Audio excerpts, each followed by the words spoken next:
What's good? God is good. I'm your host, Jay Did It. Welcome to Thursday Therapies, a podcast for all creatives, writers, rappers, poets, artists, activists, Sacramento Community Therapy Session. Today we have Ace, a freestyle poet, author, mentor, and mental health advocate who uses storytelling as a tool for healing and self-discovery.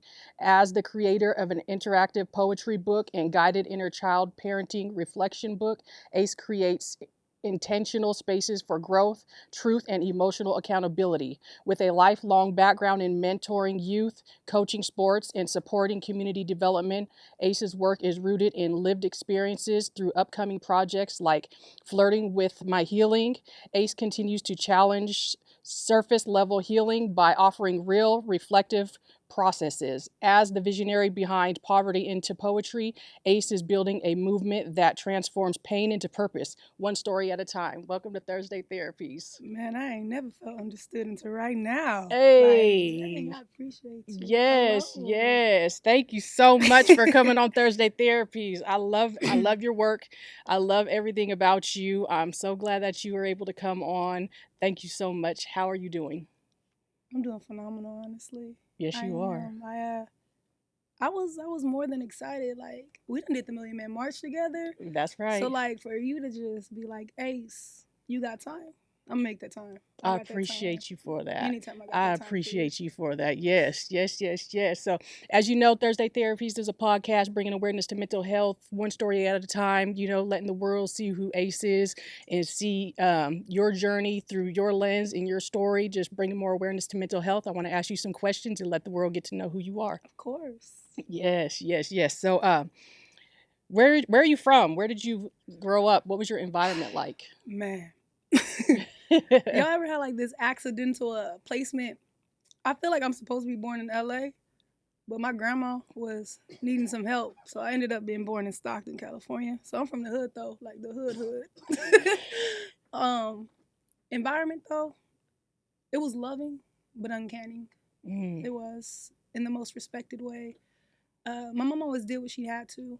She did what she could. Yes. And I learned at a very young age that who she is right now will never be who she is in the future. Right. And so I tell people when I joke around, like, I am my mom's mom. She is my daughter. She became my best friend. Wow. So for the most part, I grew up with my best friend. Wow. I did. It had its perks, but then it also had its downfalls. You know what I mean? So that's deep. That's deep. It's okay though. Can you explain the story? Can you tell me something a little deeper All about right, how so, that is? All right.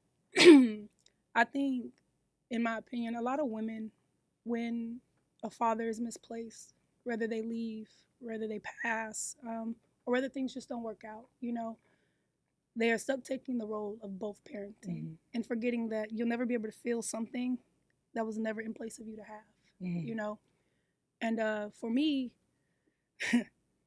I lost my father when I was 5. So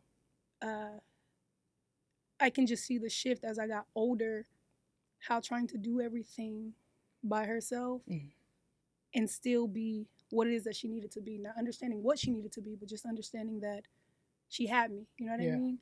Most people talk. My mom wrote me. She wrote me letters. Wow. We wrote letters. It didn't matter what I was going through. You couldn't tell me nothing. I love letters to this day. I don't care about a text or nothing. Write me a letter. I don't care how close. We can be together. Write me a letter, send in the mail, ask me to go get the mail. You know what I mean? My mom is a beautiful woman. She's very supportive to everyone and anyone. But again, the perks to having a best friend leaves a downfall when you get older because you still got to protect your best friend.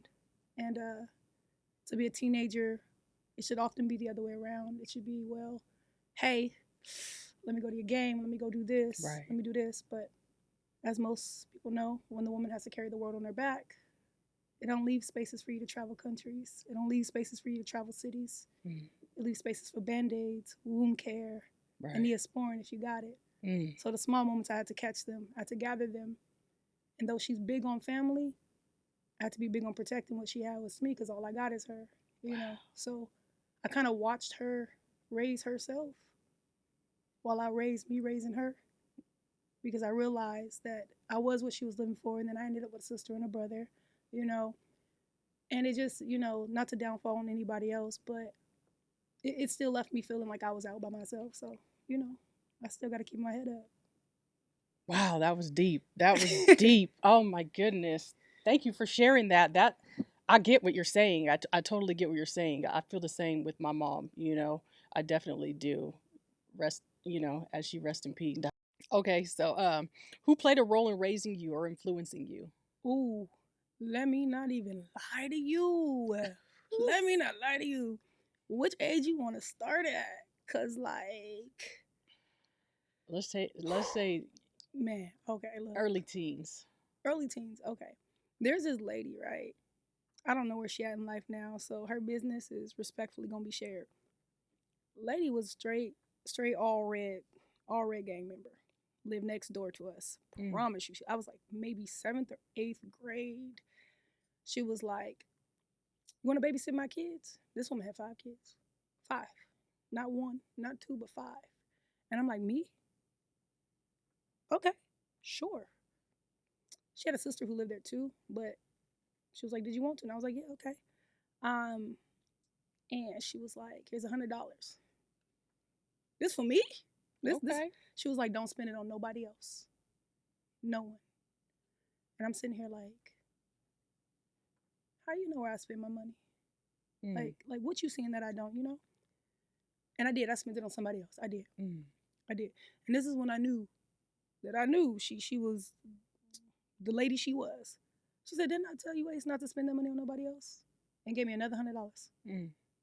Like, first of all, money don't grow on trees. Where you get that from? I'm all in your business. You know what I mean? All in your business. Like, okay, first of all, you got McDonald's money. Where'd that come from? Like, but no, real talk. And her family is what it was. The way she loved on her girls. Don't get me wrong, my mom loved on me. But the way she loved on her girls, like, I want that in my house. We didn't have that in my house. It was me, my mom, stepdad, sister, brother. We didn't have that. Like, what she had was what I seen my mom have. We didn't have that. Wow. Like, so I carried that with me.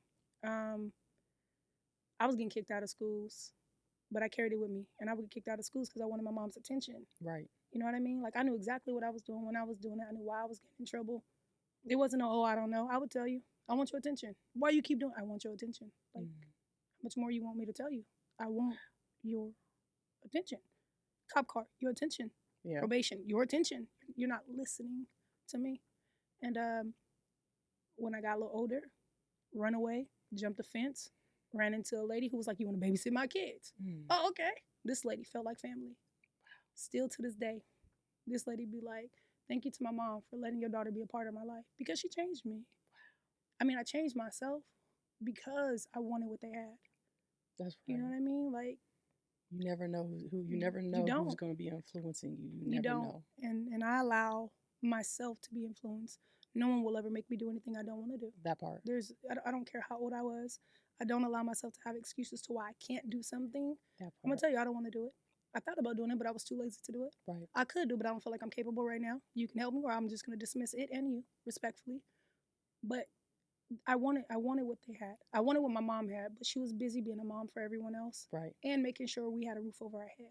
So for me in that moment, it was like, why bother you? You already got your own rhythm. And I'm so used to not being in it that I gotta find my own family. Wow. Deep. So I just gotta find my own family. That's right. That's right.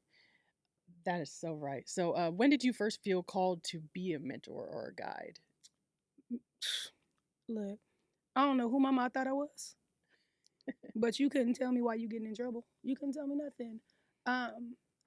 In high school, it was way before high school, but in high school is when I knew the most. In high school, I ran away. First, I got kicked out of one school, or I got removed from one school, to be honest. And then I ended up at Franklin, which is another school in the same city of Stockton. And I walked home one day. No idea, but we have this east side Okieville, is where, a lot of whitey people are, and they're not very favorable of melanation. And I ended up at the Boys and Girls Club of East Side. And I just went in there. I was like, okay, cool. I'm in there. When I transferred from one school to the other, when you get kicked out or you get replaced somewhere else, I had an option. I either get this expulsion or I'm not allowed to play sports my junior and senior year. And if you knew me then, I was a beast. I had already had offers at 16. I had offers before then too. So I missed out on all that. But it was better than the expulsion. So I get there and I'm constantly going there. And then this guy was like, "Would you like to be my assistant coordinator?" And I was like, "I don't know what that means, but sure. I'm gonna do cool, yeah." And he was like, "You're gonna work with the little kids. You're gonna do softball. You're gonna do this. You're gonna do that." But my biggest influence was the lady that I ended up watching her kids when I jumped over the fence in high school. Like, she was also a basketball coach. And I was like, yo, I want to do what this lady doing. I don't know how she doing it, but she a fan. She there for her kids. Right. She there for the coach. She here for the players. Yeah. She here. And I want to do that. And to be a coach, like, she was my biggest. Tanya was my biggest influence, even to this day. Like, the way she treated me, the way she showed up for me, the way she kept it real. She'd be like, "Baby, what are you doing?" I'm like, "I don't know what I'm doing today." She was like, "All right, come on home. Did you eat a hot meal today?" No, I ain't gonna eat it anyway, but I'm coming over. I'm coming over. I am coming over. And then we had the teen center open up in Stockton. And I got to be a part of something called BSU. Didn't know what that was at all. Wow. Not one bit. I got to run programs there. And it was me. It just felt so natural. Like, I can't get in trouble here? You mean I can say what I need to say and we're heard? And that was the first time I ever did my little first rap battle. And I was just playing around doing the Barbie voices and stuff. And it was always fun. And then I was just like, this keeps me out of trouble. That's what's up. And if it's keeping me out of trouble, I wonder how many more kids are like me who don't know nothing but trouble because they want attention too. Right. So let's place this attention somewhere else. That's right. So yeah. That's right. That's what I'm talking about. So when did you first become aware of your inner voice? Oh, nah, that's always been mine. I'm not even gonna lie to you on some spiritual stuff. I used to tell my mom, like, I don't know who talking to me. My mom would be like, "God talking to you," and I'd be like, "You need to stop, because I can't sleep. I can't sleep. Wow. Like, I don't know what these little shadow things are, but they need to go, because I can't sleep. And you've been aware. And I pee the bed, and I can't sleep in your bed. Wow. Oh, he gonna have to go somewhere. He gonna have to rainy day check, because what? No, my mom would be like, "Get up, Ace. You gotta go bathroom. You can't sleep in my bed. You gonna pee. Look, mama. Look, somebody gonna have to deal with something because I can't go to the bathroom. Like, I'm afraid to go to the bathroom because the voice won't stop. You know what I mean?" And as I got older, you know, in that process, I was just like, yo, this is real. Yeah. Like, the things I'm feeling, that's because they feeling it and I can see it. Like, why do I see it? Why do I sense it? Why do I know it? You know what I mean? Yeah. And I'm young. Like, we had this one incident at a church. This lady was doing something, and I was sitting here, and I was like, this lady not going to change. And the lady was like, "What you mean?" "She not going to change. She just wants the help right now. Why don't you tell her that?" Wow. It was like, "Why do you know that?" And my mom was like, "Shh, shh." I was like, because she's still smoking. Wow. She not going to stop. She too scared. That's right. I just was like, anyone who's okay with me speaking, I'm okay with listening. However, I don't speak to everybody, though. I'm real selective on my conversations because I know you're not in the mood to listen. I love that. Yeah, I just real picky. Yes, no, that's you're so in tune and intuitive with yourself and your higher power. That's amazing. Like, that's a gift. That's a gift right there, you know. And you have to protect who you talk to. You have to protect everything about you because you're a special person. I'm not protecting me. I think protecting them. I think the things most of the time, the things that I can say, most people aren't ready for. And since most people can't handle the triggers that might come with their truth and the lack of ownership, ain't nobody about to take accountability. Wow. Sir, you know you wasn't supposed to do what you just did. Like, I went to New York a while back and didn't know this man was an officer. I was like, "Hey, you want some help moving this stuff?" First day in New York, "You want some help moving this stuff?" And he was like, "Yeah." I was like, "What's wrong with your stomach?" I'm not going to get a man's name. He was like, "You know, I got cancer. I had to do whatever." He tells me this story. And again, not knowing he's an officer, he's just telling me, like, you know, it was for the money. He was like, "We're black." He was like, "They were offering. I was taking. Like, we didn't have opportunities like this." And I was okay. And I looked at him. I said, "But now you got an opportunity like this. And this ain't what you wanted." Wow. I was like, "But at the end of the day, you knew your health came first." I said, "If you had the extra money, why you still wasn't getting checked?" Like, and I see you and I hear you. But why you not getting checked? you know, and he just Right. looked at me. He said, "What you do?" I said, "I'm a mentor. I'm currently trying to open up a nonprofit, Poverty into Poetry, giving children not a code switching identity, but the identity to add to their vocabulary, give them definitions so they can still be who they are, just with a bigger vocabulary." Yes. He said, "You know what? I'm a retired lieutenant." He said, "Let me know when you get it so I can donate to it. That's right. Take this information. Say Mm. less. Mm. Say less. Because next time, while I'm saying less, you need to say more. Yes.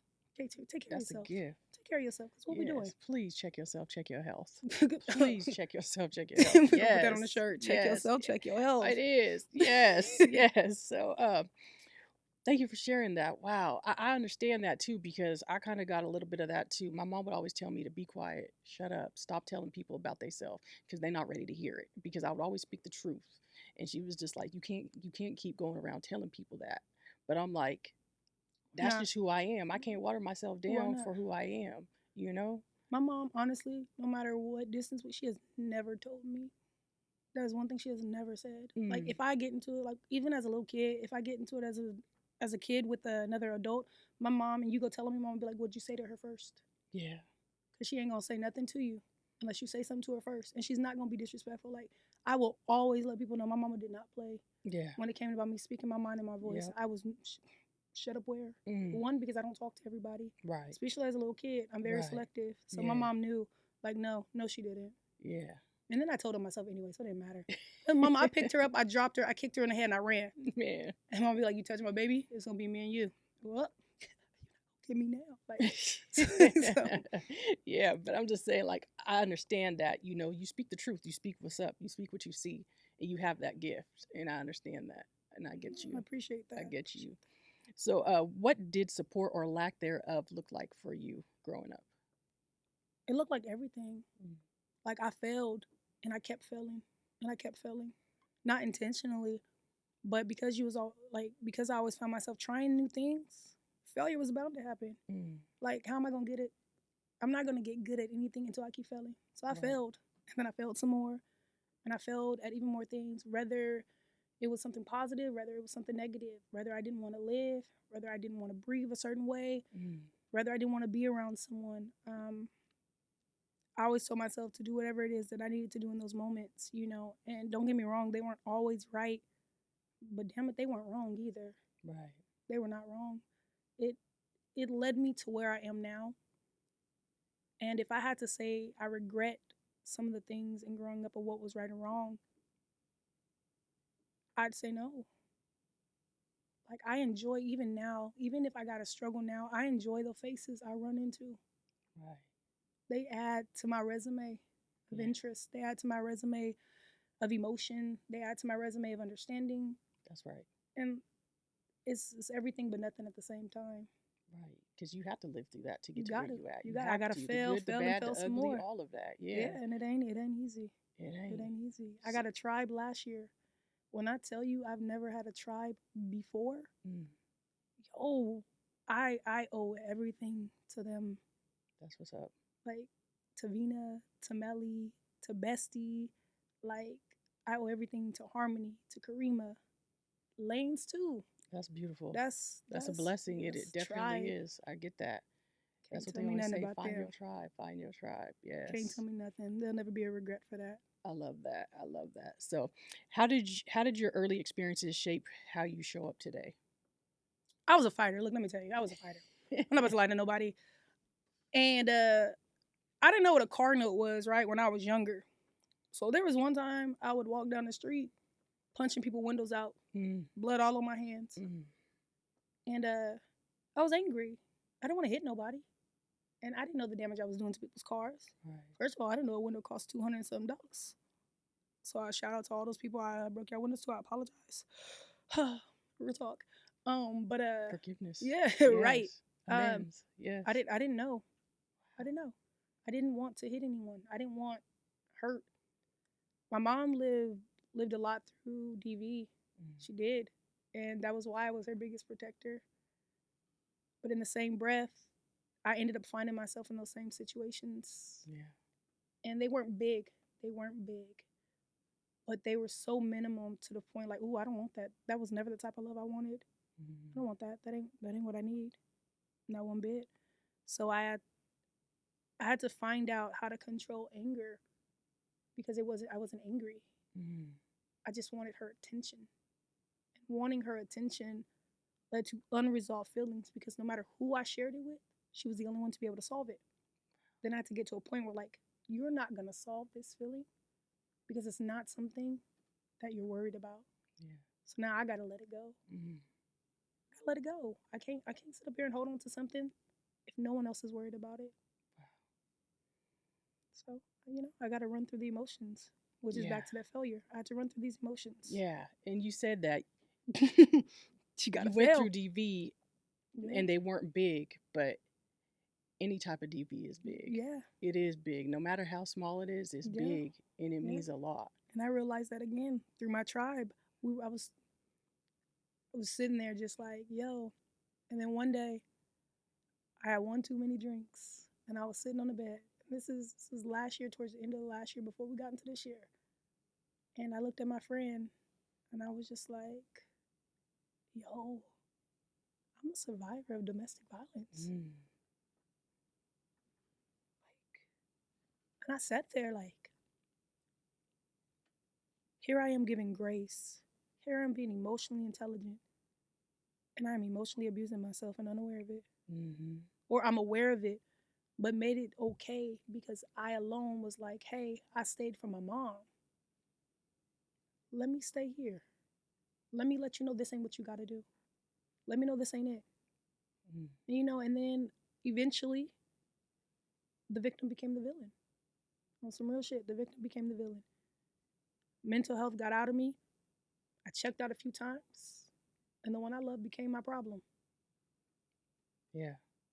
And I had to tell her, like, I don't care. Don't forgive me. You don't owe me that. You don't owe me that. Wow. Whenever I came to, I was like, you don't owe me that. That is one woman I owe everything to, but not in an obligation. Right. But more so in all you did was support me.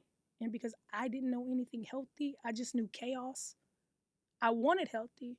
It just took me longer to get there. Right. And by the time I got there, she was already tired. Yeah. She understood though. Like, I can honestly say she understood. She gave grace. She tried to help.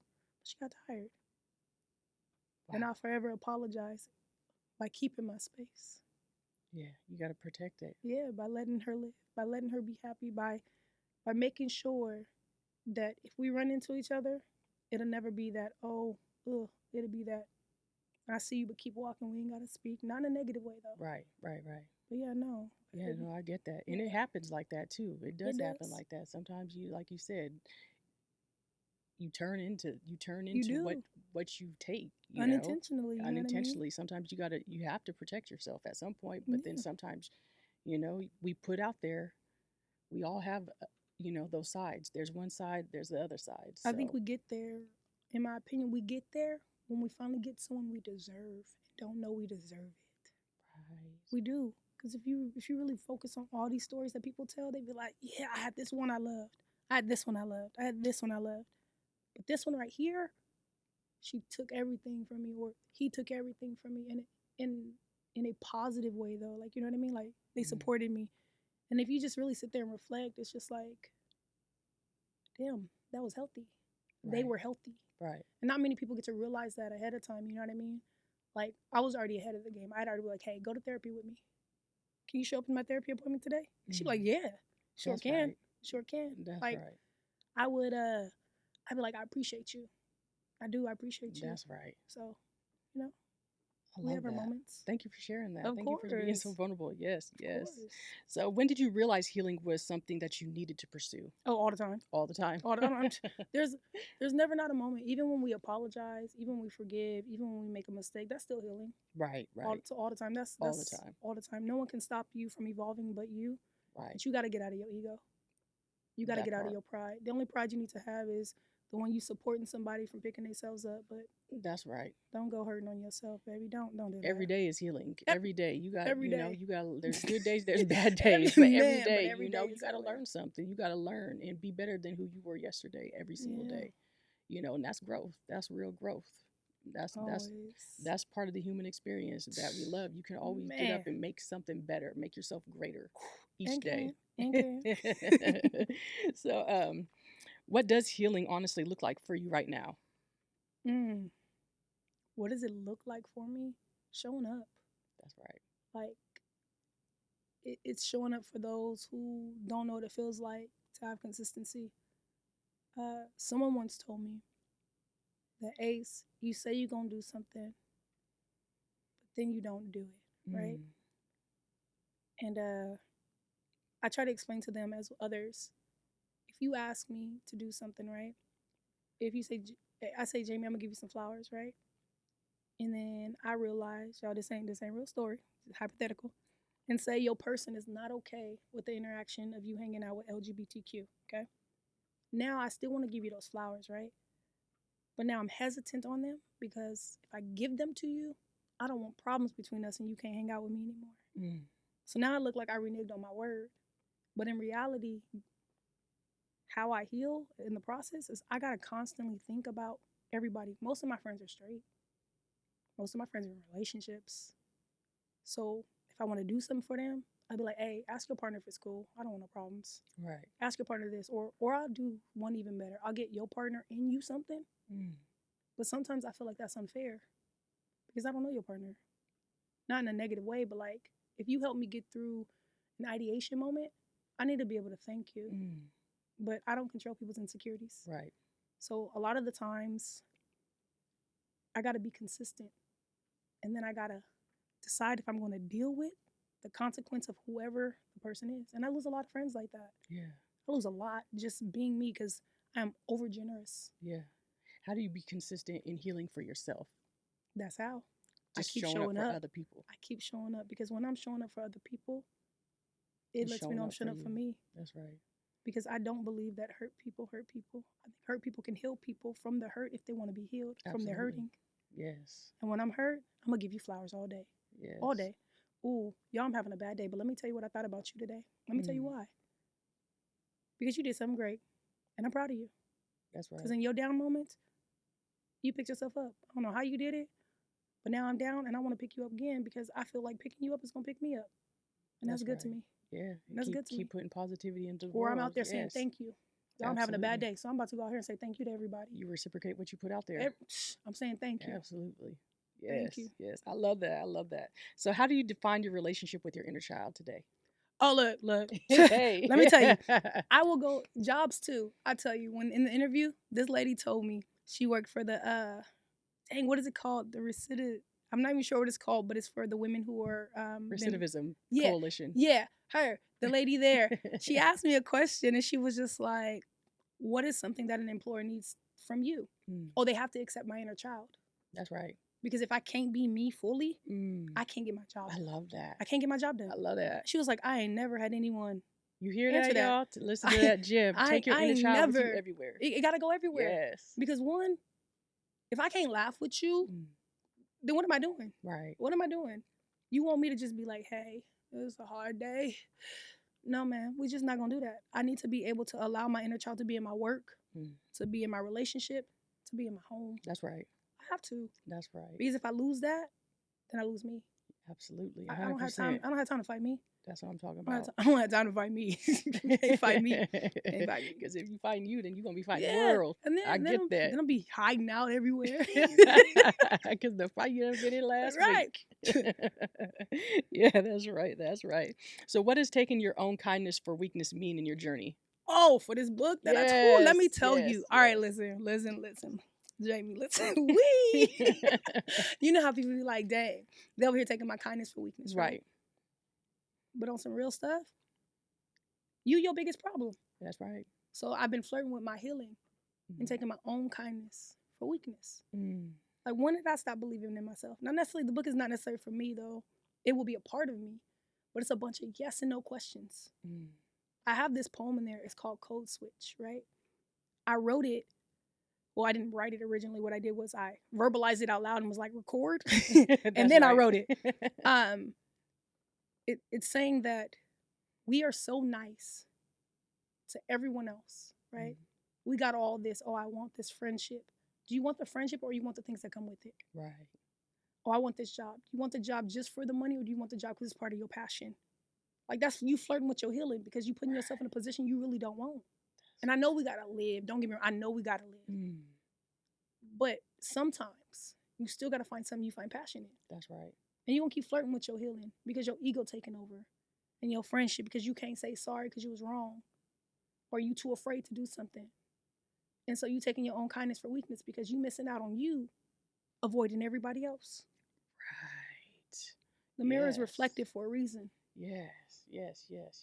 So yeah, definitely big. I'm big on that. That is so true. That is so true because be who you want to be. Invest in who you want to be. Work where you're happy. Don't go sit at a dead end job that you weren't supposed to be there in to begin with. Facts. You got to find your purpose and find love in what you're doing every day. Yeah. And I know love ain't gonna pay the bills. We know love ain't gonna pay the bills. Take your own kindness for weakness. But that one class that you can do instead of going out in the club, it'll get you there. It might take you 4 more years. It may take you 5. That's right. But you're gonna get there. You're gonna get there. Show up for yourself. Show out for yourself. Showing up and showing out for yourself. That's all you got to do. Yeah. You're gonna find your purpose. You're gonna find your way. Yes, I love that. I love that. Definitely. So when did poetry become a form of release for you? It's not a form of release. No. Explain why not. It's just me talking to people. It's me talking to myself. It's a conversation. Sometimes conversations don't give you release.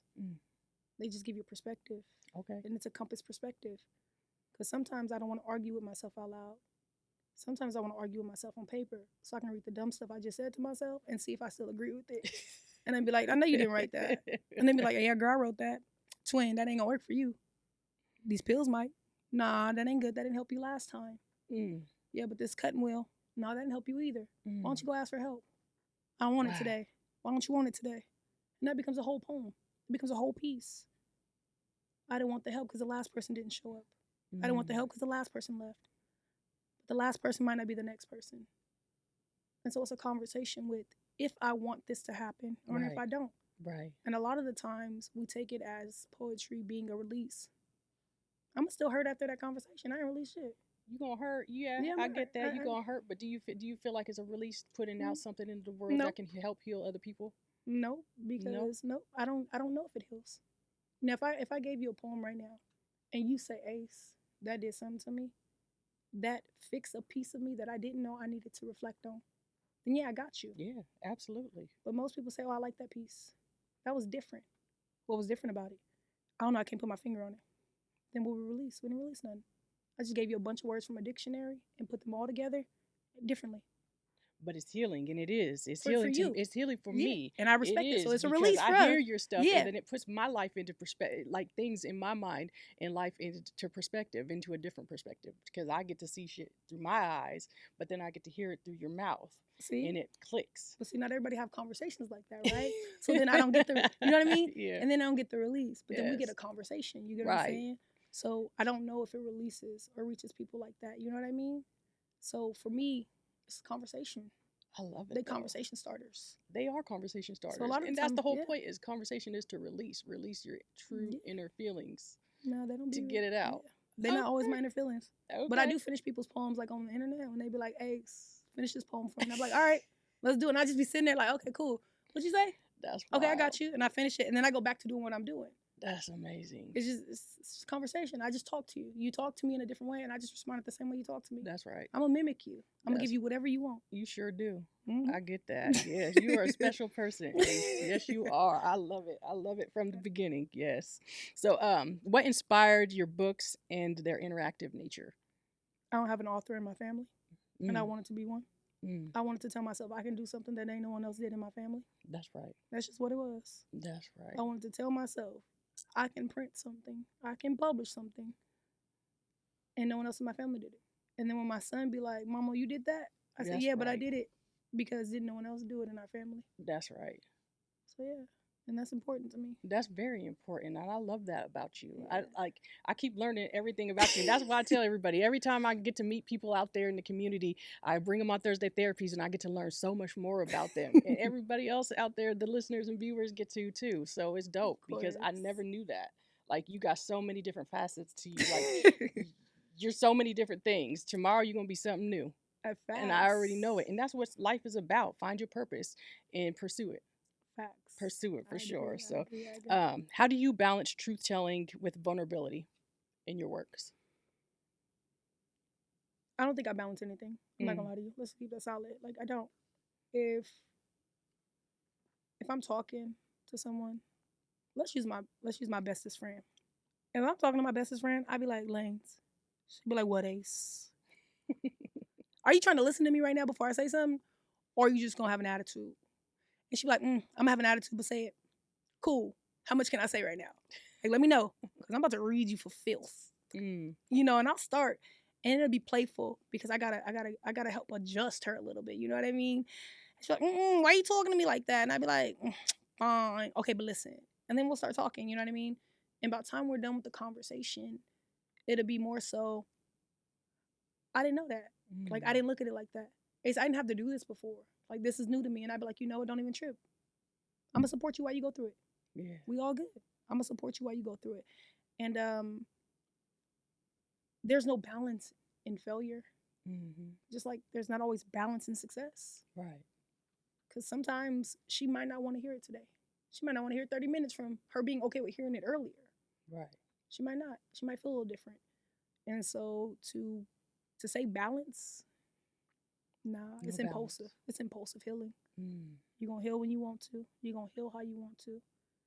And you're going to accept what you do or don't want, regardless of if it's ego, pride, irritation, you sleepy, can't process it, you got a headache. There's always going to be a reason. I love that. That's true because, and they always say healing is not linear. So how you going to balance that out? Right. I get that. I'm over here moving like noodles cooked. That's what I'm talking about. That's why we got Ace on Thursday Therapies, putting life into perspective. I'm over here moving like cooked noodles. Here we go. That's what's up. That's what's up. So what impact do you want your work to have on the world? That's impact do I want? You know what?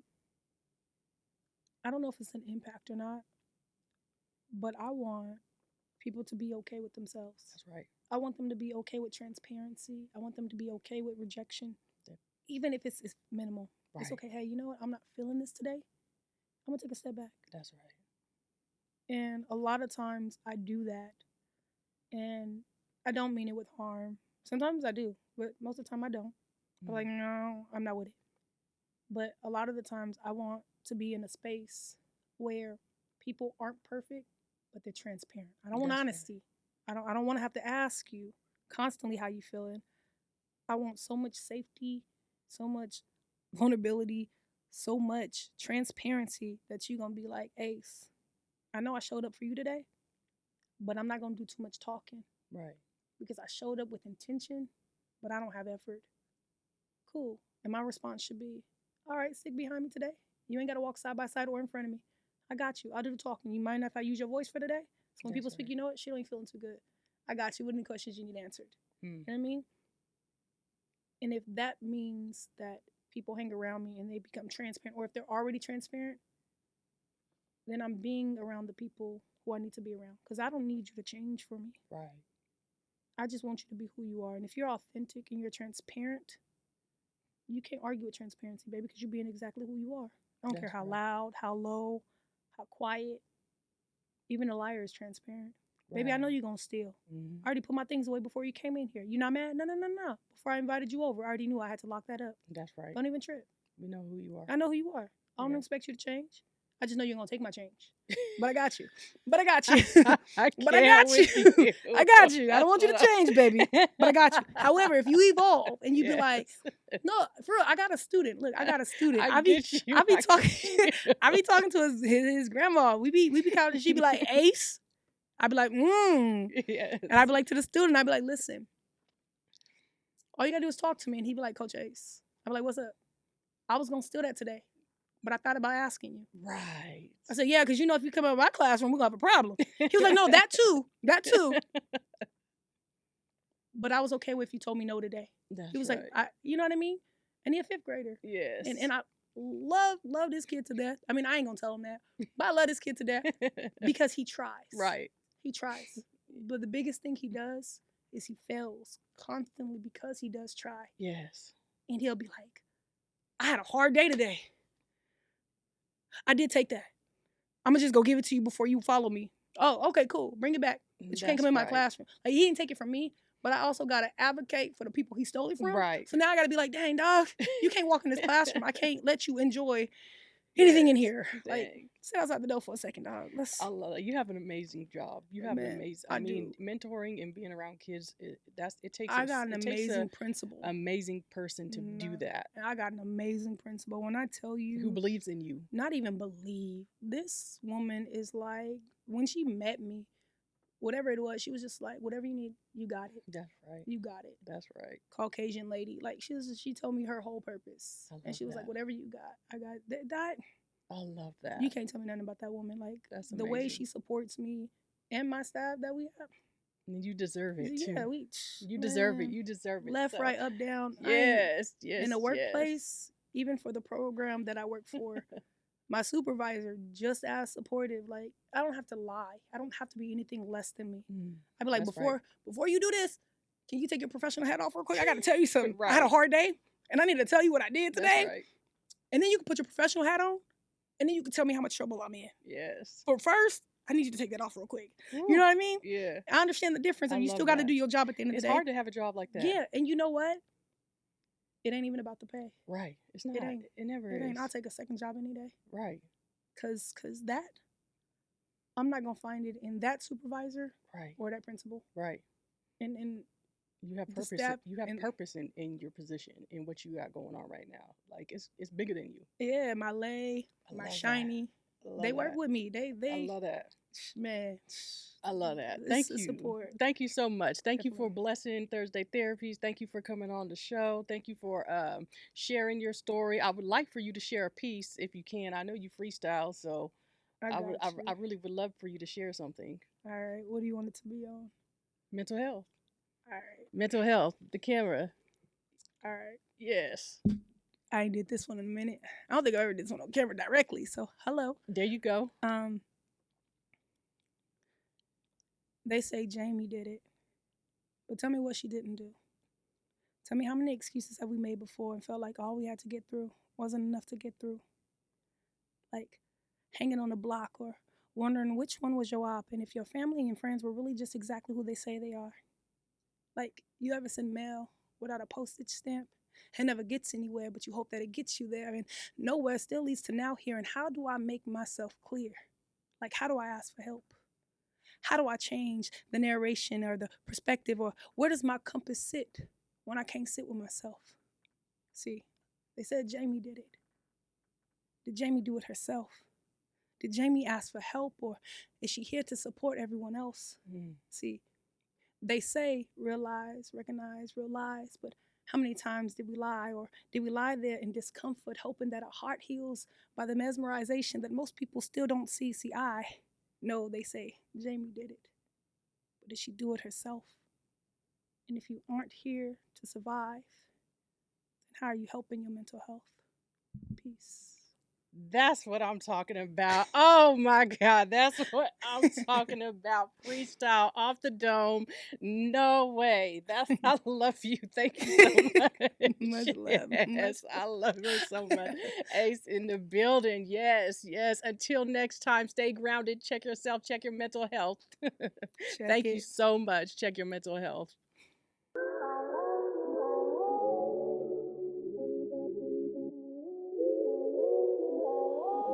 That's Moses, stupid.